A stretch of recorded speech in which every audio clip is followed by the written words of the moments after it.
Bismillahirrahmanirrahim. Alhamdulillahirabbil alamin.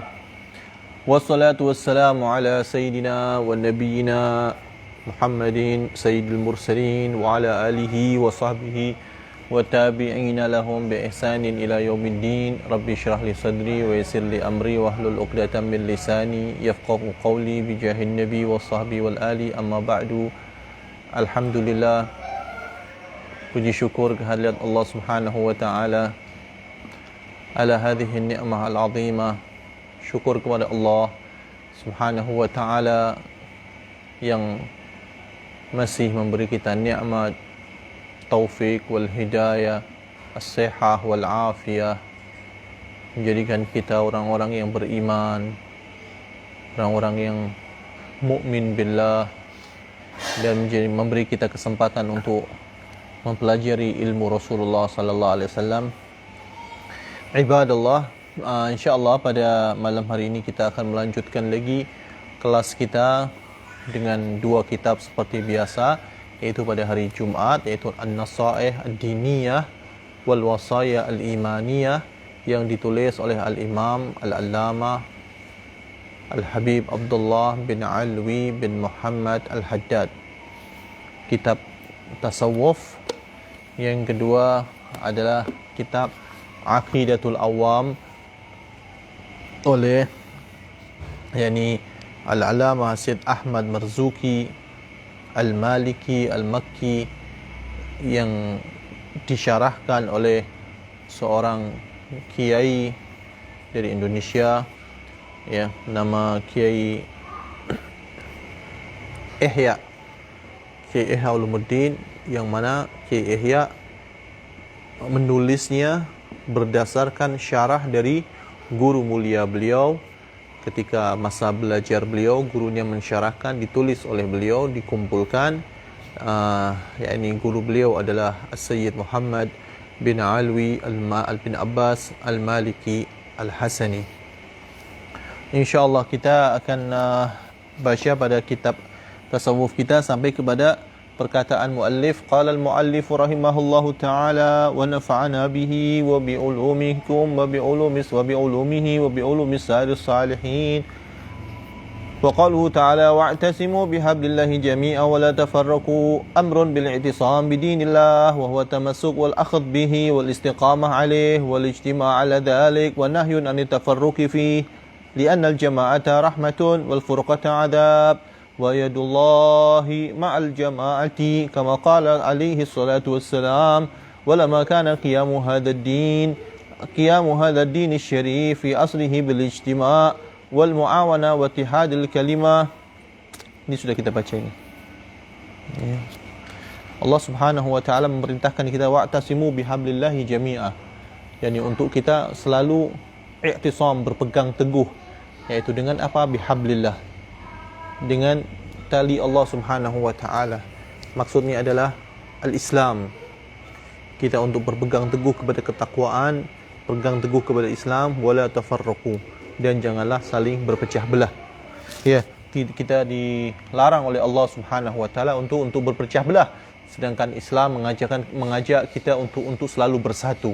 Ya, selama kita mengatakan la ilaha illallah Muhammadur Rasulullah, siapapun itu, dia bersyahadat, dia solat dengan kiblat yang sama, dia nabinya pun sama, ya, maka dia adalah muslim, dia adalah saudara kita.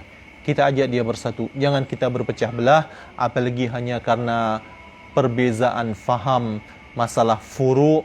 Tidak boleh kita berpecah belah terhadap itu, karena perbedaan pendapat adalah rahmah, tapi perpecahan adalah al-furqah, adab, ya, akan mendatangkan musibah. Sedangkan Allah Subhanahu Nabi SAW mengatakan yadullahi fawqal jamaah, ya, yadullahi ma'al jamaah. Maksudnya yadullah di sini adalah pertolongan Allah Subhanahu wa taala bersama orang-orang yang berjamaah, yang selalu bersatu dalam segala hal. Kita berjamaah, ya. Jamaah dalam segala hal, wabil khusus solat jamaah jangan ditinggalkan, ya, apapun yang terjadi, kita berusaha untuk salat Jum'ah wal jamaah. Apalagi dia seorang laki-laki, jangan sampai dia meninggalkan salat Jumat dan salat jamaah. Kita berusaha menjadikan salat jamaah itu seakan-akan suatu perkara wajib yang sangat penting. Jamaah itu untuk di masjid, untuk takmir masjid adalah fardu kifayah, dan untuk semua adalah sunnah muakkadah. Tapi kita kena menganggap solat jamaah ini adalah suatu hal yang wajib gitu, sehingga kita betul-betul berusaha untuk menjaga diri kita untuk tidak meninggalkan solat jamaah. Pergi ke surau, tak boleh ke surau, di rumah pun kena solat berjamaah.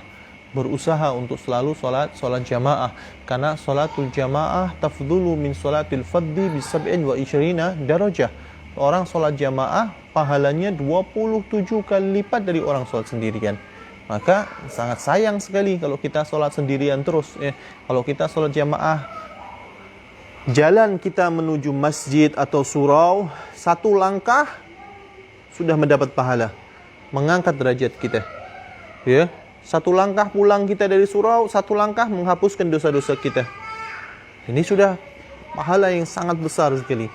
Dan di dalam masjid kita sholat berjamaah, kita berkumpul dengan orang-orang muslim, kita bersalam, kita berzikir bersama-sama, itu juga pahala semuanya. Iktikaf kita di masjid atau di surau juga mendapat pahala. Jadi pahala yang sangat banyak sekali dengan kita pergi ke masjid untuk sholat berjamaah. Jadi jangan tinggalkan untuk sholat berjamaah. Ketika alhamdulillah sudah dibagi kemudahan untuk boleh pergi ke surau, maka pergilah ke surau. Lau ya'lamun nas ma fi salatil jamaah la atauha walau habwan.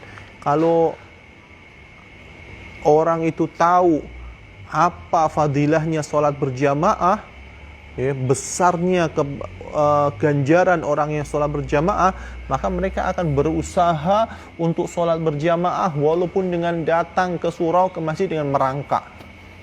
Mereka akan berusaha untuk sholat berjamaah. Karena apa? Sholat yang sangat besar sekali pahalanya. Dan kalau sholat berjamaah, terkadang kalau kita sholat sendiri ada tidak khusyuk di situ. Nggak khusyuk. Kita mau khusyuk susah. Di mana khusyuknya? Di takbiratul ihram enggak khusyuk, di Fatihah enggak khusyuk, di rukuk, di sujud enggak ada khusyuknya. Bahkan dalam sebuah hadis, as-shalah biduni khusyuk ilal uqubati aqrab. Jadi kita lebih dekat kepada adab bagi mereka-mereka yang tidak berusaha untuk khusyuk di dalam solatnya. Tapi kalau kita solat berjamaah, maka Allah Subhanahu wa ta'ala melihat di hati imamnya dulu. Imamnya khusyuk, semua makmumnya sudah solatnya dikabulkan sudah. Nggak perlu dilihat satu persatu, cukup dilihat imamnya khusyuk, semuanya makbul. Imamnya ada tidak khusyuk, ngelihat di hati makmumnya. Apabila ada salah satu di hati makmumnya yang khusyuk, yang solatnya baik, diterima semuanya. Jadi keuntungan solat berjamaah sangat-sangat luar biasa sekali.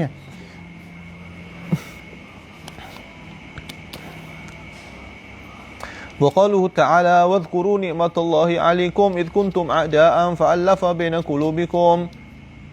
Amrun bi syukrihi ta'ala ala ni'matil ulfa allati an'ama Allah biha 'alaihim ba'da al-'adawa asy-syadida allati kanat bainal Aws wal Khazraj wa hum ansarullah wa rasulihi khususan وبين سائر العرب عموما فإنهم إنما كانوا يقتتلون ويتناهبون ويأكل بعضهم بعضا حتى بعث الله فيهم رسوله وأنزل عليه كتابه فجمع به شتاتهم وألف بين قلوبهم وأزال به ما كان بينهم من الضغائن والعداوات والفتن والمقاطعات فأصبحوا بنعمة الله إخوانا في دينه ونصرة رسوله وتعظيم شعائره وقد ذكر الله تعالى ذلك في معرض الامتنان على رسوله صلى الله عليه وسلم وصار على سبيله التي قال الله تعالى فيها قل هذه سبيلي والذي أيدك بنصره وبالمؤمنين. Yang selanjutnya mu'alif mengajak kita untuk kita bersyukur kepada Allah Subhanahu wa taala Ya, kita selalu bersyukur kepada Allah, dan khususnya di sini disebut wadhkuru nikmatullahi alaikum id kuntum a'da'an fa'alafa baina qulubikum, yakni nikmat persatuan, nikmatnya kita saling mengasihi, saling menyayangi, ya, tidak ada permusuhan di hati kita. Alhamdulillah, ini nikmat dari Allah Subhanahu wa taala. Untuk kita saling membantu, saling menolong, saling menyayangi, ya, tidak saling membenci, tidak saling berperang. Nikmatnya aman, kita patut syukuri. Kita punya negara yang aman, ya, tidak ada peperangan, tidak ada pencurian, tidak ada pembunuhan di mana-mana. Ini adalah nikmat dari Allah Subhanahu wa taala yang wajib kita syukuri, ya, dan kita jaga dan kita lestarikan. Kita jaga nikmat yang indah ini, nikmat yang besar ini. Karena Allah Subhanahu wa taala ketika menurunkan ayat ini adalah karena dulu orang-orang Arab seperti itu. Mereka berpecah belah, mereka selalu bergaduh, khususnya bainal al-Aus wal Khazraj. Ini adalah dua kabilah di Arab, ya, Ansar, ya, orang-orang Madinah, yang mana mereka menjadi Ansarullah wa Rasulihi, menjadi penolong Allah dan Rasul. Mereka masuk Islam semua, mereka menjadi bersatu, mereka saling menyayangi, mereka saling menolong, mereka bersama-sama untuk menegakkan agama Islam. Yang dulunya mereka selalu bergaduh, selalu saling bunuh-membunuh. Dibilang sini yaqtatilun wa yatanahabun, saling mencuri, saling merompak satu sama yang lain, wa ya'kul ba'duhum ba'dha, sampai akhirnya Allah Subhanahu wa taala menurunkan Rasulullah sallallahu alaihi wasallam di situ, menurunkan Al-Qur'an di situ, wa jama'a bihi syattatahum, dia mengumpulkan hati mereka, ya, menjadi satu, wa alafa baina qulubihim. Ya, jadi ini adalah nikmat dari Allah Subhanahu wa taala, yang mana persatuan ini adalah jalan yang Allah Subhanahu wa taala ridhoi, ya. Walau anfaqta ma fil ardi jami'an ma 'allafta baina qulubihim walakin Allah 'allafa bainahum innahu azizun hakim. Andai kata kita nak mengumpulkan semua kemampuan kita, semua harta kita, mau kita gunakan untuk menyatukan hati manusia, enggak boleh. Berat, ya.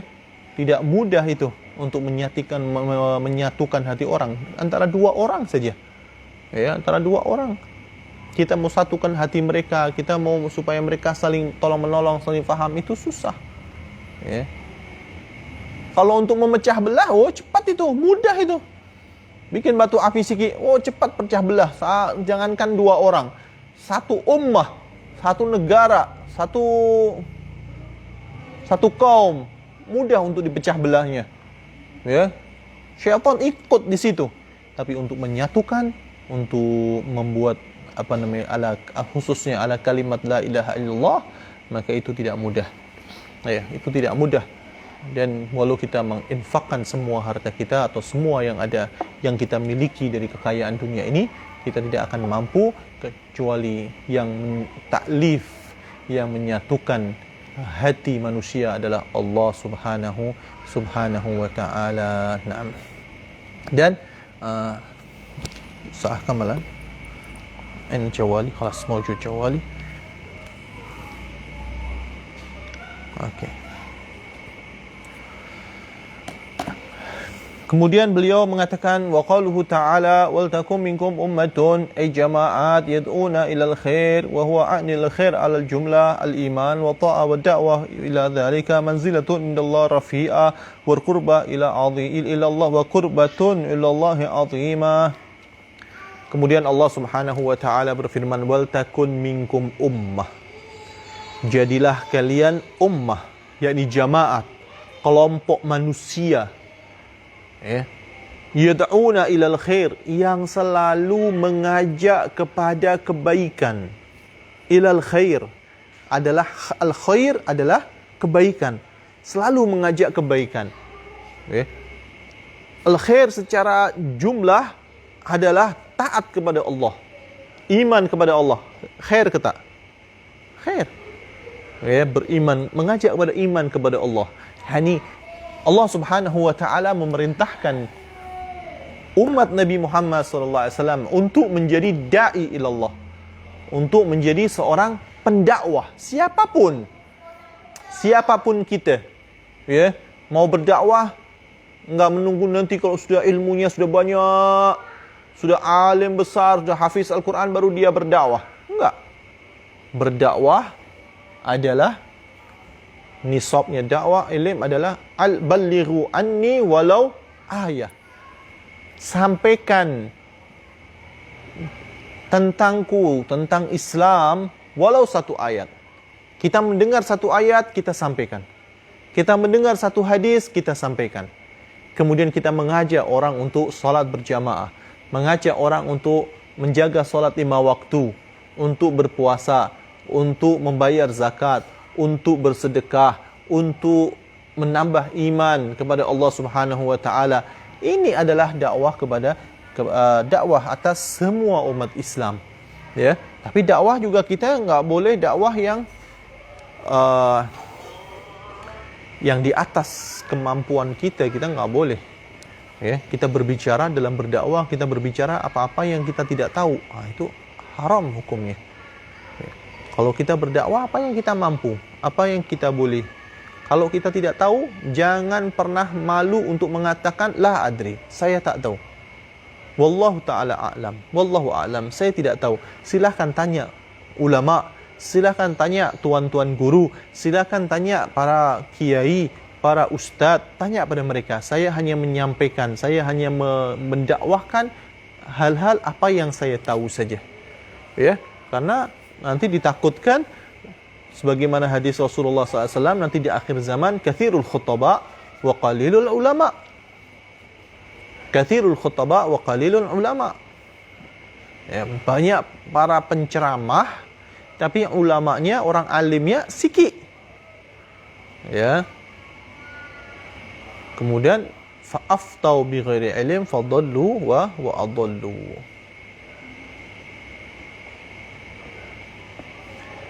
Maka takutnya yang dijadikan pemimpin ittakhadhu ru'asa'an juhala fa'aftau bi ghairi ilm fadallu wa adallu. Dia mengambil pemimpin sebagai guru, ya, orang-orang yang tak pandai, yang tidak mengerti hukum Islam, yang tidak mengerti Al-Quran, tidak mengerti hadis, tidak mengerti, bukan orang alim, dijadikan sebagai pemimpin yang akhirnya ketika fa'aftau bi ghairi ilm, dia berfatwa dengan tanpa ilmu. Karena dia sudah berpakaian seperti ulama, ya, kemudian dia sudah berceramah-ceramah, berdakwah-dakwah di mana-mana, lalu umat ada yang bertanya, dia tidak mampu menjawab, dia malu. Dia malu, oh saya sudah dipandang orang, saya ini ulama. Ya, udah berceramah di mana-mana. Malu dia kalau tak boleh menjawab. Akhirnya dia menjawab dengan tanpa ilmu, dengan nafsu syahwatnya, maka dia sesat dianya dan dia akan menyesatkan orang lain. Waliyadzubillahi ta'ala min dalik. Jadi seorang dai tidak boleh berbicara lebih daripada kemampuan dia. Ya. Kalau memang dia mau berdakwah, hendaknya dia mempelajari ilmu dulu. Dia kuatkan ilmu dia, setelah itu dia baru berdakwah. Ya. Tapi kalau dia tidak mempunyai ilmu, maka dia boleh dakwah dengan share kalam-kalam ulama, share kalam-kalam para tuan guru, mengajak untuk berbuat baik, lepas tu mengajak umat untuk belajar menuju pada guru. Itu boleh. Sambil kita berdakwah, sambil kita belajar juga. Ya, jangan pernah kita berdakwah ini hanya mengajak orang saja. Tujuan dari dakwah itu bukan mengajak orang saja untuk masuk Islam atau untuk berbuat baik, tapi tujuan dari dakwah yang pertama kali adalah islahun nafs, membetulkan diri kita sendiri. Membetulkan diri kita masih banyak salahnya, masih banyak kurangnya. Ya, jadi ketika kita berdakwah, kita cakap kepada orang, kita mengatakan marilah kita berbuat yang baik, marilah kita solat, marilah kita zakat, marilah kita jauhkan diri kita dari maksiat. Tapi yang kita nasihati adalah diri kita sendiri. Itu yang pertama, untuk memperbaiki diri. Setelah kita memperbaiki diri kita, kedua kali adalah keluarga kita.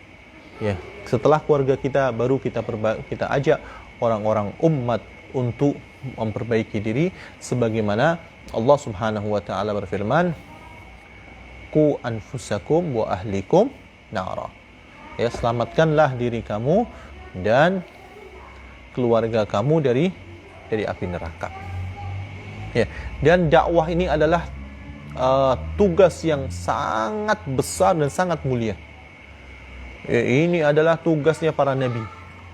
So, jadi ketika kita berdakwah, berarti kita menyambung lisan para nabi, menyambung lisan Rasulullah sallallahu alaihi wasallam, dan ini azim dan ini mulia sekali.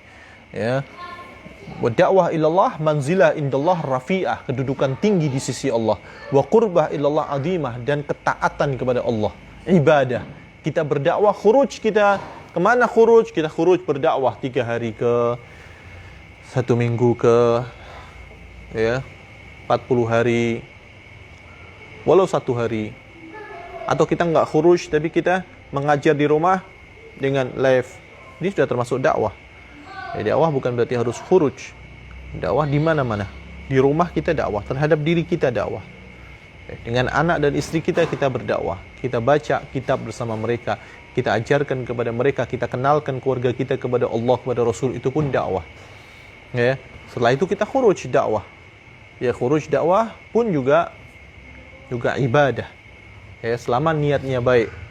Ya, khuruj 3 hari, khuruj 1 minggu, khuruj berapapun, yang dimana di situ kita khurujnya adalah untuk mengajak orang untuk berdakwah ilallah.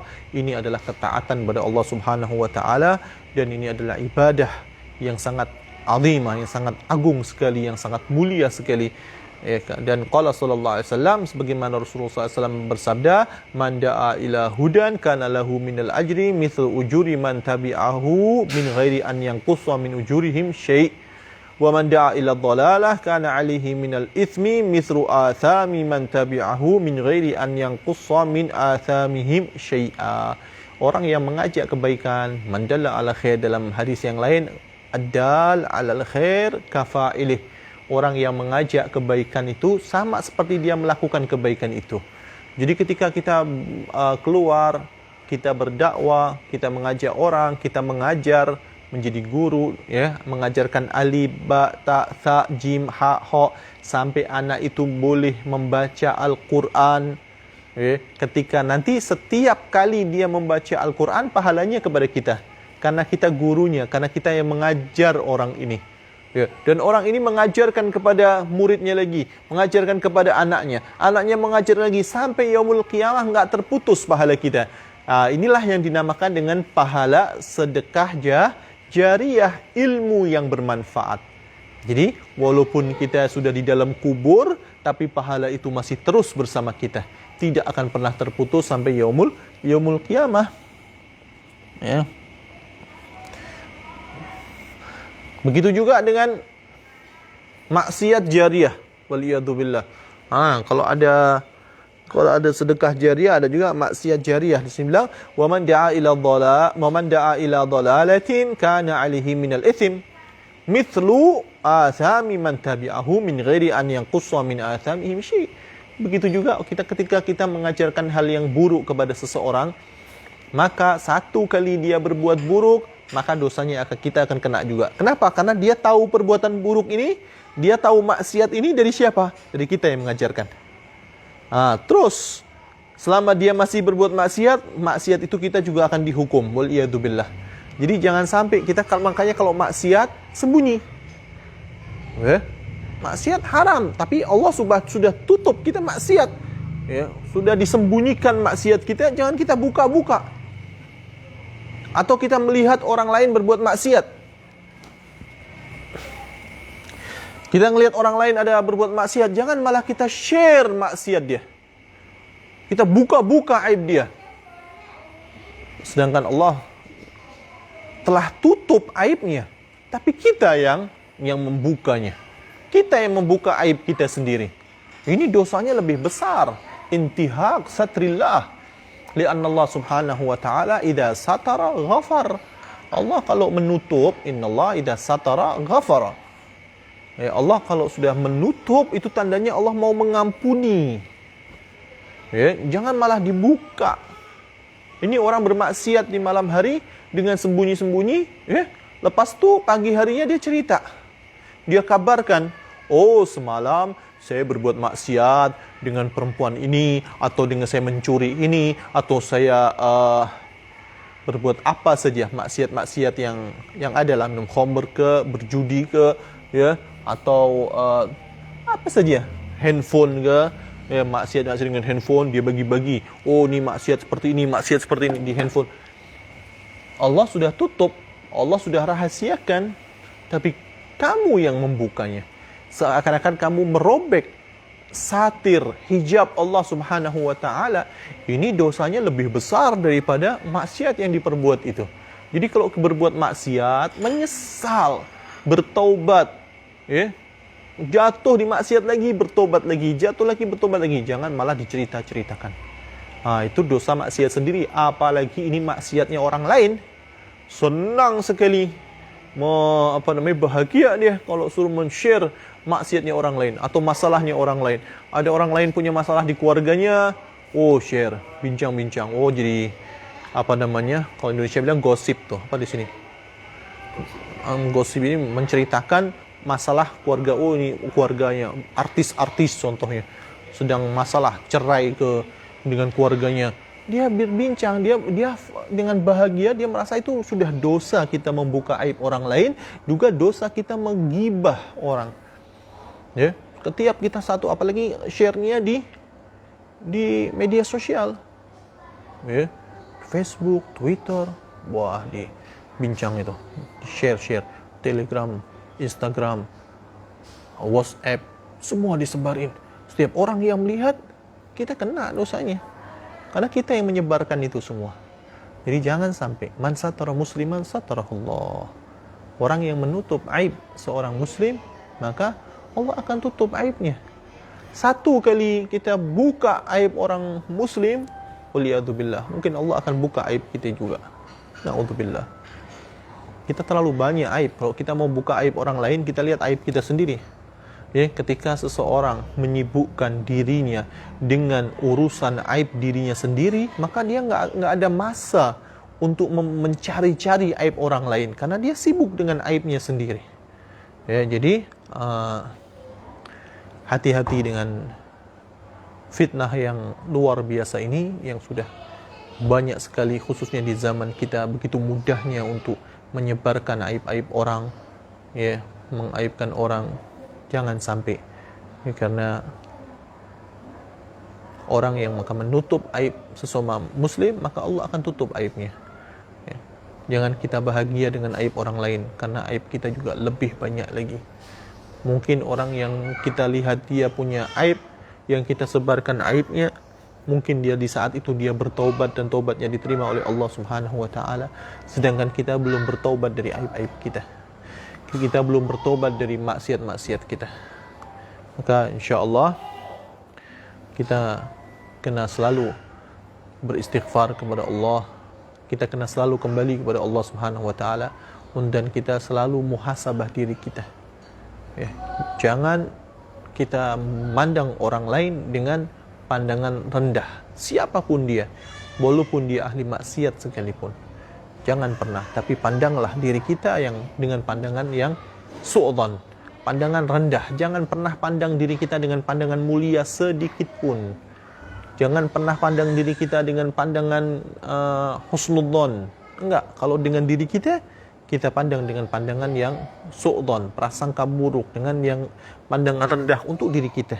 Tapi ketika melihat orang lain, walaupun dia bermaksiat di depan kita sekalipun, ya, tetap kita pandang dia dengan pandangan ta'zim.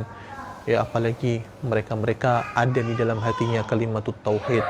Ya, ada la ilaha illallah, ada iman kepada Allah Subhanahu wa taala. Ya, sebesar apapun maksiat yang dia lakukan, selama di hatinya ada iman, ada la ilaha illallah, maka kita terus wajib berhusnudzon kepada dia. Ya, kita ajak dia kepada taubat, kita ajak dia kepada perbuatan baik, kita ajak dia kembali kepada Allah dan Rasul dengan mau'izah hasanah, dengan hikmah. InsyaAllah Allah Subhanahu wa ta'ala menjaga kita semua insyaAllah. Dan kita akan lanjutkan kepada pelajaran kita ilmu tauhid insyaallah. Bismillahirrahmanirrahim.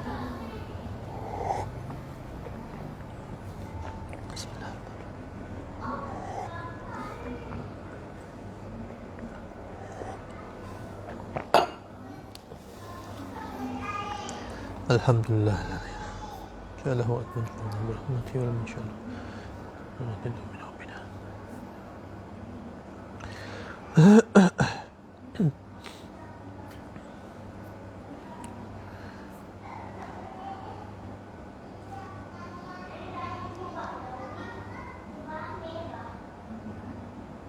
Malam itu.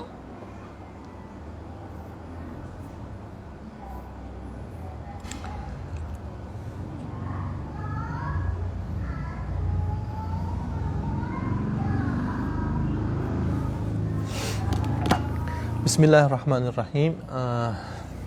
Kita sampai mana? Al-iradah ya. Al-iradah. Jom kita baca dulu. Bismillahirrahmanirrahim. Abda'u bismillahi wa rahmani wa birahimi Daimil isani falhamdulillahil qadimil awwali wal akhiril baqi bila tahawuli Thumma salatu ثم صلاة وسلام سرمدا على النبي خير من قد وحدا وآله وصحبه ومن تبع سبيل دين الحق غير مبتدئ وبعد فاعلم بالمعرفة من واجب لله عشرين صفة فالله موجود قديم باق مخالف للخلق بالإطلاق وقائم غاني وواحد وهي قدير مريد عليم بكل شيء سميع البصير والمتكلم له صفات سبعة تلتزم فقدرة إرادة سمع بصر آيته العلم كلام استمر وجائز بفضله وضله.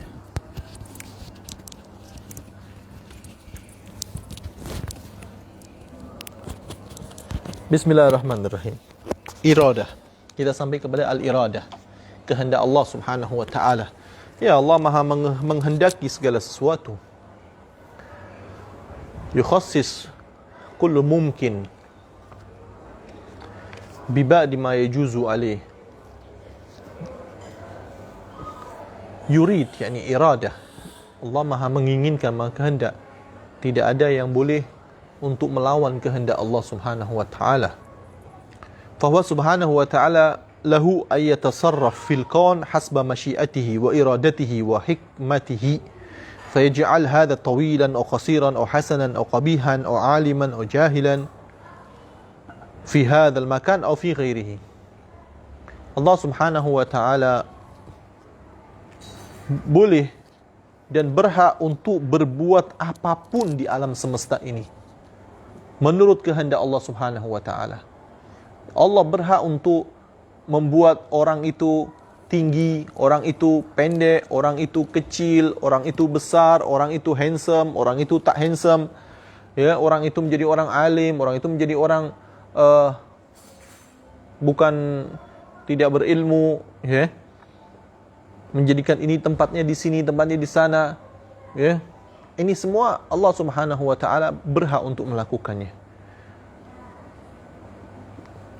Ini adalah kehendak Allah Subhanahu wa taala. Tidak ada yang boleh menghalangi kehendak Allah Subhanahu wa taala. Allah mengatur ini semua dengan hikmah. Dengan hikmah. Dan Allah Subhanahu wa taala tidak pernah disifati dengan sifat zalim. Sama sekali tidak pernah. Dan Allah tidak pernah berbuat zalim. Alam yarau ila mahul atfala wa shibhihi bidzalimistahala.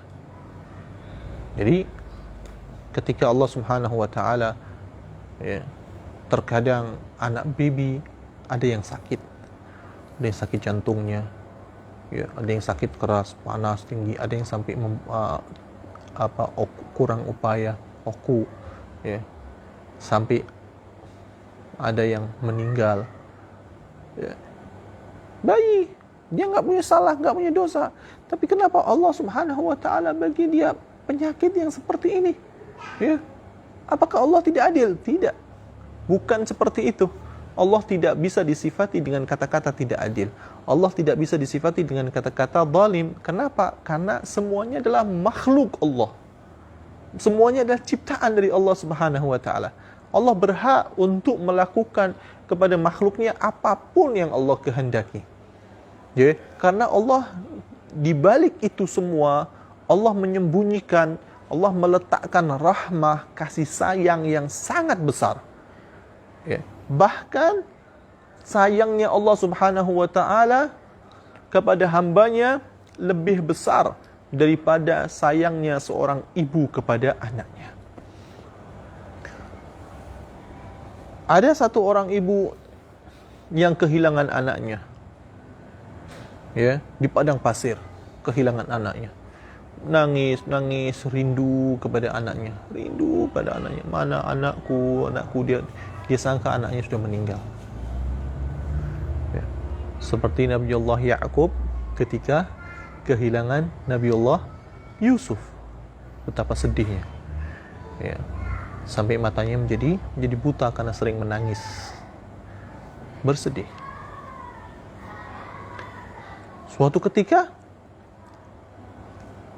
ibu ini sedang berjalan di tengah padang pasir, dia melihat dari kejauhan ada anak-anak. Oh, itu macam siapa itu anak? Dideketin, ternyata itu anaknya. Oh, alangkah bahagianya dipeluk anak ini, nangis ibu tadi sampai ibunya bahagia tak ibunya? Bahagia tak? Bahagia sangat. Sangat bahagia. Ya. Dan Allah Subhanahu wa taala lebih bahagia daripada ibu ini ketika melihat hambanya kembali kepada Allah. Melihat hambanya bertaubat. Jadi Allah Subhanahu wa taala, sifat Allah adalah sayang, rahmah kepada semua hambanya. Bahkan adanya neraka pun adalah bentuk kasih sayang Allah kepada hamba. Ya, supaya hamba ini takut dan kembali kepada Allah Subhanahu wa taala. Ya, tapi kita jangan tertipu, jangan merasa maghrur ya ini. Silau.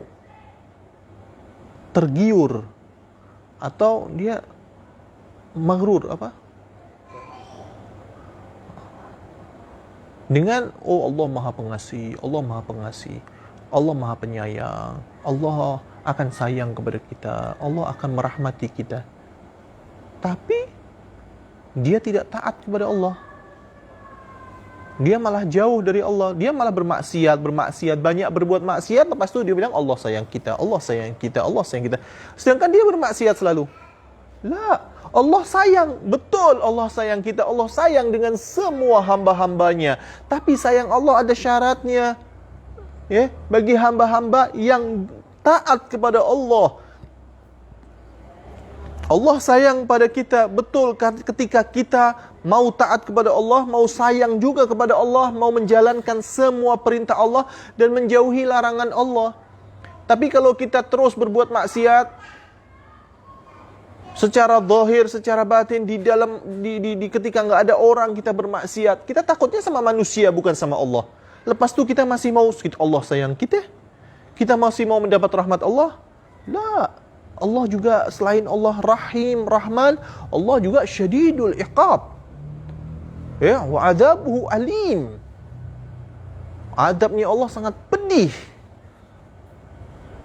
Bagi siapa? Mereka yang tidak beriman kepada Allah. Mereka yang tidak taat kepada Allah. Mereka yang terus mendolimi dirinya sendiri dan berbuat maksiat. Sampai dia mati terus berbuat maksiat. Lepas itu dia masih bilang Allah sayang kita lagi. Allah sayang kita. Kita tunjukkan sayang kita. Sebesar apa sayang Allah kepada kita, ya sebesar apa sayang kita kepada Allah. Kalau mau tahu cinta Allah kepada kita, kita tanya kepada diri kita cinta sama Allah sejauh mana? Kalau kita cinta kepada Allah, kita sayang kepada Allah, maka Allah akan sayang kepada kita. Apa bukti cinta kita? Apa bukti sayang kita kepada Allah? Bukti sayang kita kepada Allah apa? Dengan kita menjalankan perintahnya, dengan kita menjauhi larangannya. Oh, saya cinta sama Allah, saya sayang sama Allah, tapi kita maksiat terus. Ya, saya cinta sama Rasulullah, ya saya sayang sama Rasulullah, tapi kita melanggar perintahnya. Kita tidak mau bersolawat, kita tidak mau mengikuti sunnahnya. Apakah itu namanya cinta? Likulli syai'in alamah. Segala sesuatu itu ada tanda. Fama alamatu mahabbatik. Maka apa tanda cintamu? Ya. Cinta enggak sama Allah? Cinta tak sama Allah? Cinta. Apa buktinya cinta? Apa bukti cinta kita? Cinta, sayang, tapi di belakang maksiat terus. La. Husnudzan kepada Allah bagus. Ana inda dhanni abdi bi. Saya bagaimana prasangka hambaku kepadaku. Bagus kita berhusnudzan kepada Allah, berprasangka baik kepada Allah. Tapi takut kita kepada Allah juga harus tinggi. Karena kita ini syahwat kita kuat juga. Apalagi yang masih muda itu dipenuhi dengan syahwat, maka dia rasa takutnya kepada Allah harus besar. Kita sayang pada Allah, nggak takut ke kita dengan neraka? So, jadi kembali kita beribadah kepada Allah dengan kasih sayang, beribadah kepada Allah dengan bahagia, bagus. Tapi dengan syarat jauhilah larangan-larangan Allah Subhanahu wa taala. Insyaallah dengan kita menjauhi larangan Allah, kita penuhi hati kita dengan husnudzan kepada Allah Subhanahu wa taala, di sini Allah akan sayang kita, di sini Allah akan ridha kita. Bukan dengan lisan kita, tapi husnudzan dengan hati. Betul-betul takut, rasa takut dan rasa roja itu bersama-sama. Ketika dia masih muda takutnya lebih banyak. Karena takut lebih banyak, karena takut kepada Allah lebih banyak, karena dia masih muda lagi, pemuda syahwatnya tinggi. Maka ketika dia takut kepada Allah, syahwatnya akan tertekan. Dia mau maksiat, dia ingat Allah, ingat neraka, ingat kubur, ingat mahsyar, ingat sirat. Dia mau berbuat maksiat, dia akan merasa takut. Jadi kita harus balance antara khauf war roja. Khauf war roja, karena kapan ditinggikan khaufnya, kapan ditinggikan rojaknya, kapan harus balance, kita kena tahu. Kita tahu. Jadi husnudzan kepada Allah wajib, dan itu memang harus husnudzan kepada Allah. Tapi husnudzan dengan kita menjaga diri kita. Jangan maghrur.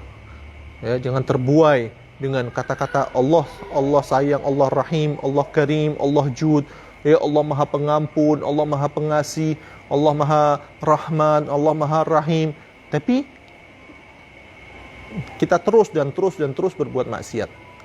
Jangan. Ketika kita banyak berbuat maksiat, kita perlu takut juga kepada adabnya Allah Subhanahu wa taala.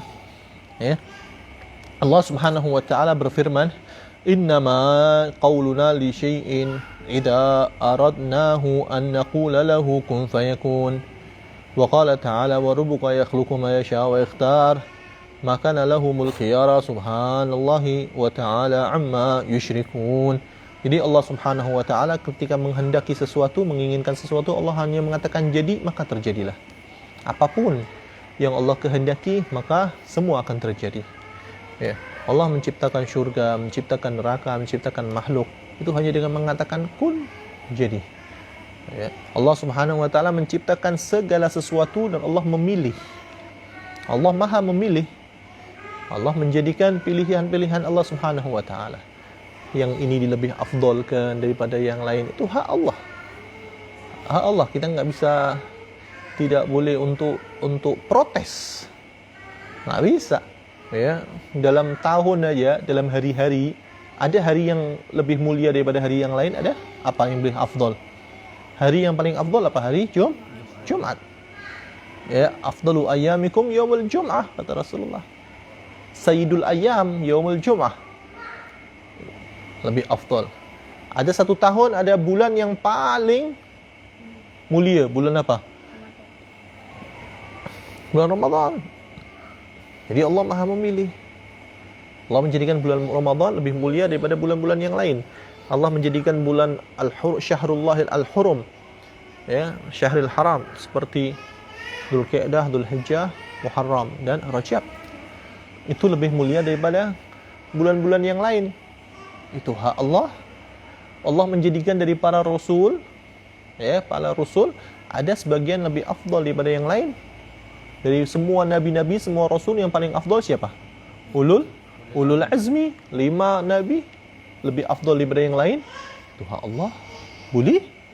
Di antara 5 ini ada yang paling afdal lagi, nabi yang paling mulia alal itlaq, nabi kita Muhammad sallallahu alaihi wasallam. Boleh? Itu hak Allah. Allah yang menciptakan, Allah yang Maha memilih. Wa ma kana lahumul khiyarah. Enggak ada pilihan, kita enggak punya pilihan. Ya Allah, janganlah bulan Ramadan. Bulan mulianya ganti bulan Safar je lah, atau bulan Syawal je. Bulan Ramadan panas. Ramadan itu kan dikasih Ramadan karena dikata Ramad. Ini panas. Bulan yang panas. Puasa diwajibkan di bulan yang panas itu, padahal kalau bulan panas haus lebih banyak, dan siangnya lebih panjang daripada malamnya karena bulan panas. Di Arab tuh kalau panas sangat, kalau sejuk sangat ya. Kita milih, oh ya Allah janganlah, kita mau ini je waktu musim sejuk je puasanya. Boleh macam itu? Tak boleh. Kenapalah orang itu lebih afdal daripada kita? Kenapa ini lebih, orang ini jadi orang kaya, saya tak kaya? Kenapa orang ini punya macam itu, saya tak punya? Ini adalah pilihan Allah Subhanahu wa taala. Ketika kita ridha dengan ketetapan Allah, dengan pilihan Allah, maka hati kita tenang, qanaah, bersyukur. Walaupun harta kita banyak, kekayaan kita banyak, tapi ketika kita tidak bersyukur kepada Allah, hati kita tidak ridha, ishta fi hazan. In tarda bil maqsum ishta muna'ama wa illam takun tarda ishta fi hazan. Ketika kamu ridha dengan pembagian Allah, dengan ketetapan Allah, maka kamu hidup dalam keadaan nikmat. Tapi kalau kamu tidak ridha, ishta fi hazan, kamu hidup dalam keadaan sedih terus, walaupun hartanya banyak, walaupun kekayaannya banyak, tapi dia enggak ridha dengan ketetapan Allah, maka dia akan susah terus hidupnya, kurang walaupun sebanyak apapun hartanya, karena sifat manusia itu adalah cinta dengan harta. Sebagaimana Allah Subhanahu wa taala berfirman, wa tuhibbunal mala hubban jamma. Kamu sangat mencintai harta itu, cinta yang berlebih dengan harta. Hartanya semakin banyak hartanya, semakin dia kedekut. Makin dia banyak hartanya, semakin dia cinta mengumpulkan lagi, kurang terus. Nggak ada orang yang sudah paling kaya raya di muka bumi ini. Contohnya satu saja, orang yang paling kaya siapa? Jack Ma ke? Siapa? Yang paling kaya itu? Setelah itu dia cukup, sudahlah, saya sudah kaya raya nih, saya nak istirahatlah, nak beribadah je, tak nak pikirkan duit lagi.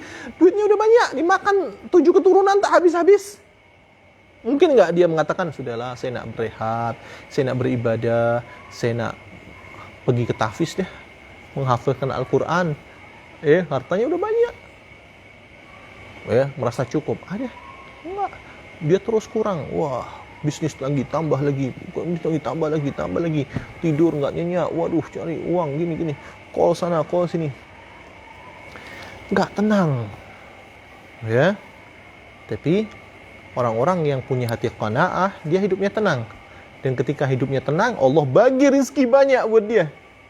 Allah janji, Allah perintahkan kepada dunia, kalau ada orang cari you, ada orang berkhidmah sama you, jauhin dia. Tapi orang yang menjauhi you, fakhdumi, khidmah sama dia. So dunia akan datang ketika hati kita sudah gak cinta sama dunia. Kelas.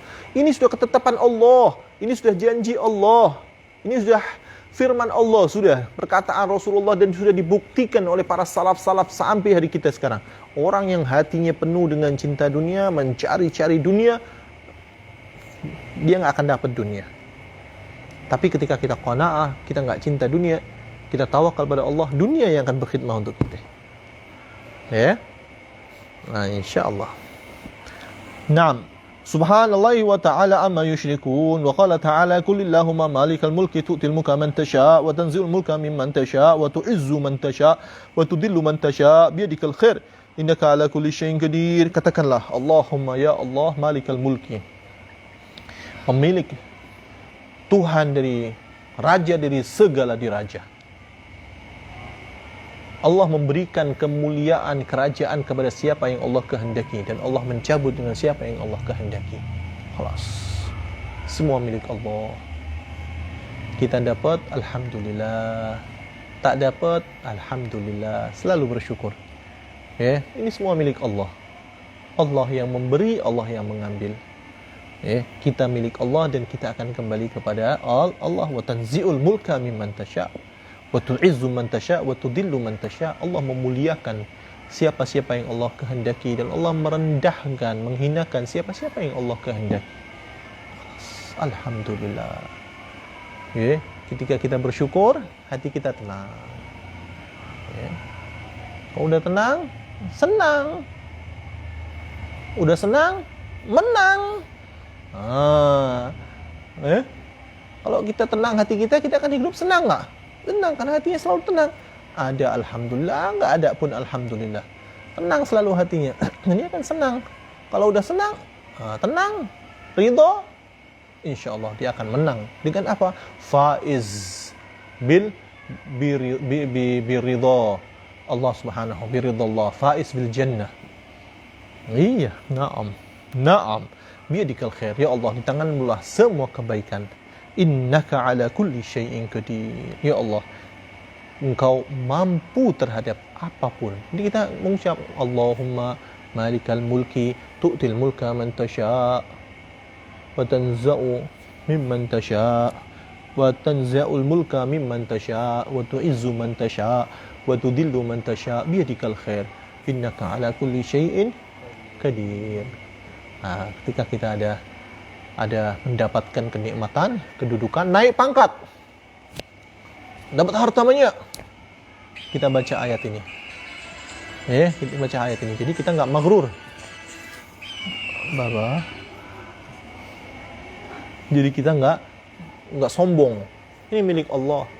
Kekayaan, ya, pangkat, kedudukan, semuanya milik Allah. Bagaimana aku bersyukur terhadap semua ini? Aku gunakan untuk hal-hal yang diridhoi oleh Allah. Ketika kita tahu bahwasanya pangkat, kedudukan, ya, semua ini adalah dari Allah Subhanahu wa taala, kita tenang. Tapi ketika kita dapat musibah sedang diambil oleh Allah, ya, rugi ke, bankrupt ke, ini ke, jatuh ke, turun pangkat ke, dipecat ke, ini wa tanzi'ul mulka mimman tasha'. Ya Rabb, semua ini milikmu. Hati kita enggak sedih, tenang. Mendapat kemuliaan, tidak sombong. Ketika sedang jatuh pun tidak terlalu bersedih. Ya. Wa qala ta'ala lillahi mulku samawati wal ardi yakhluqu ma yasha' wa yahabbu liman yasha' inatha wa yahabbu liman yasha'u dhukur. Allah Subhanahu wa taala pemilik langit dan bumi dan semuanya. Allah menciptakan apa yang Allah inginkan. Allah bagi sekalian laki-laki, bagi semua yang ini jadi perempuan, yang ini jadi laki-laki, itu kehendak Allah. Betul. Adakah yang laki-laki perempuan dengan kehendak sendiri? Tak ada. Lahir sudah macam itu. You lahir laki, ya laki. You lahir perempuan, ya perempuan. Ya, tak boleh minta diganti-ganti. Saya tak nak lah jadi laki-laki lah. Kalau gitu nak rubah dah, potong-potong. Lepas tu dia jadi berlaga-laga sebenarnya. Oh, haram. Ya, laknatullah. Man tashabbaha. Man tashabbaha ar-rajul bi-innath. Allah Subhanahu wa taala melaknat ini, bahaya nih. Ya, kata-kata laknat ini dari Rasulullah ini bahaya. Artinya menjauhkan dari Allah, melaknat, jadi memasukkannya ke dalam neraka. Siapa? Laki-laki yang berperangai seperti perempuan. Juga perempuan yang berperangai seperti laki-laki. Sudah ada tugasnya masing-masing, sudah ada takdirnya masing-masing. Perempuan takdirnya macam ini, laki-laki macam ini. Laki-laki pakai kerudung, pakai lipstick, ya, berjalan-jalan berlagak-lagak seperti perempuan, padahal dia mampu untuk jalan seperti laki-laki, tapi dia dibuat-buat ingin nak jadi perempuan. Haram. Apalagi sampai dia memakai pakaian wanita, sampai waliyadzubillah ada kan yang sampai membesarkan buah dadanya, ada yang sampai memotong, mengganti. Allah, itu dosa, itu bahaya itu. Bagaimana cara dia bertobat nanti? Cara dia bertobat bagaimana? Susah. Kalau udah dipotong mau kembali lagi, susah. Waliyadzubillah. Jadi bersyukur. Kita udah dijadikan laki-laki, jadi laki-laki yang betul. Syukurin. Jadi perempuan yang betul. Syukurin. Merubah ciptaan Allah tak boleh. Hidungnya pesek ini dimancungkan, mancungkan. Atau hidungnya mancung, dia nak dipotong, nak dipesekkan lagi. Bibirnya mau dioperasi pakai apa itu? Operasi plastik tuh. Apa namanya sini? Operasi plastik. Plastik sejari. Plastik sejari. Haram, tak boleh. Tak boleh. Itu merubah ciptaan Allah Subhanahu wa taala. Waliyadzubillah. Nas'alullah al-'afwa wal 'afiyah, Au yuzawwijuhum dhukuran wa inatha wa yaj'alu liman yasha'a aqima innahu 'alimun qadir. Yang selanjutnya adalah al-ilmu. Setelah al-iradah, sifat Allah selanjutnya antara sifat 20 adalah al-ilmu. Al-ilmu panjang tak? Panjang sikit lah.